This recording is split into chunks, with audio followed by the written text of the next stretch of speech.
Okay, we whisk you to, or they whisk you to Washington, D.C. You get limoed to this building, beautiful building. You go up into this room. They say, Art, you're the guy. If you give us the go-ahead, we're going to release everything we know to the public. And if you decide to go ahead, all major networks will be provided with information on all aspects of the cover-up. No type of information will be withheld because of the deal for immunity for all participants of the cover-up provides that nothing, no artifact, no piece of information be withheld. So here's what happened, Art. And of course this we'll use some videos and stills. Our first UFO recoveries were in the late 30s. We made a couple in the beginning of the 40s, and then came Roswell, which the public found out about. We got 2 live aliens from Roswell. One died shortly thereafter. One lived until 1956. And we found out that so far there are 18 different alien species that we know about monitoring Earth. Some are good, some are hostile. Most are indifferent. We found out that we are the experiment or product, if you will, of an alien race who we never met and really don't know who they are. All we know is that the Greys are cybernetic organisms, glorified robots, if you will, who work here at the behest of their employers, monitoring us through abductions. We were never able to find out what the experiment is all about, except that we have been externally corrected about 65 times, and they, the aliens, refer to us as containers. There has been speculation that the souls our bodies contains is the reason for the experiment, but nothing has been proven or determined. Since 1938, we have lost over 200 aircraft to UFO hostilities and thousands of soldiers in all kinds of different kinds of action with aliens. Since that time, several 100,000 civilians have disappeared with no trace. Several thousand were eliminated by us because of their chance encounters with aliens, which we could ill afford to have publicized.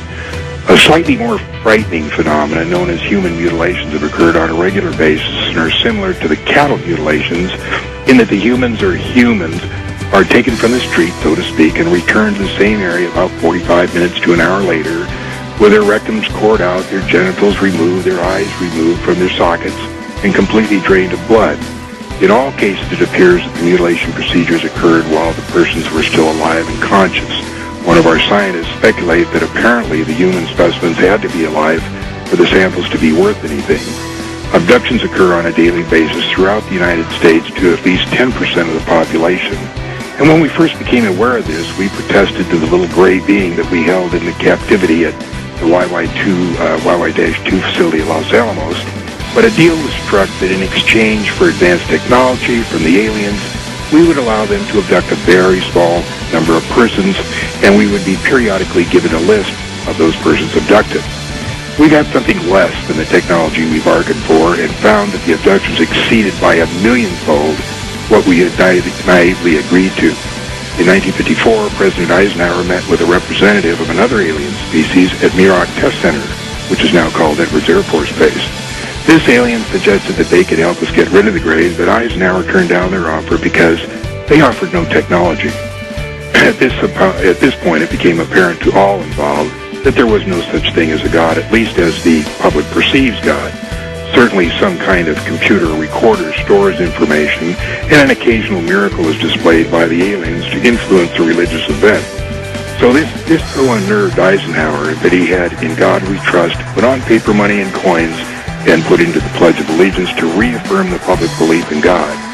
Shortly after this, it was determined at meetings between the U.S. and Russians that the situation was serious enough that a Cold War should be manufactured as a ruse to divert attention of the public away from UFOs and towards some other scary threat, the H-bomb. Wow. It was also decided to keep the ruse secret from any elected or appointed official within both the U.S. and Russian government, as long as it took so long to vet these officials, and the ruse was easier to manage if the top people didn't know about it.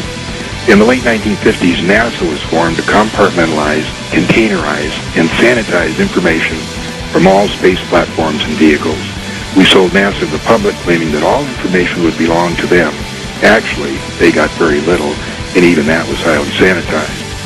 Our first efforts were to keep the public from learning about Venus, and that it's a similar planet to Earth, and that its population is very similar to us, but more technologically advanced. We have learned a lot from them, starting with the Russian Venera 1 and U.S. Mariner 2, We made Venus look like a lead-melting volcanic surface spewing sulfuric acid into a pressurized atmosphere 90 times that of Earth.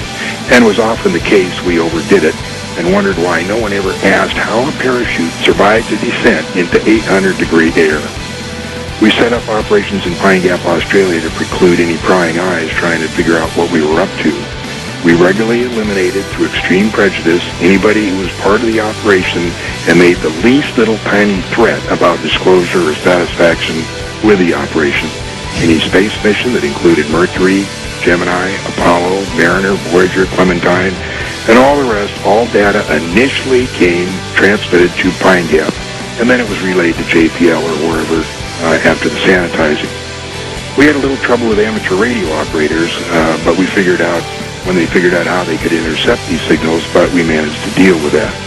When the Russian threat began to fade, we introduced Vietnam, which kept the public occupied for over 10 years. The cover-up and the personnel to run the operation began to get bigger and bigger and required more and more money. We were enforced to inflate the defense budget, which soon was not enough.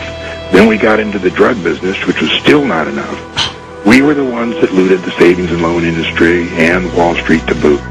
It is so out of control now, most people want immunity and want out. But there is so much secrecy and so many double and triple blinds in place that it is unlikely that this thing can ever be dismantled. And even if you give us the go-ahead to spill the beans to the public, it's unlikely they will get anything more than, yes, we recovered a flying saucer, and yes, there was an occupant, but that's all we're going to tell you. Tell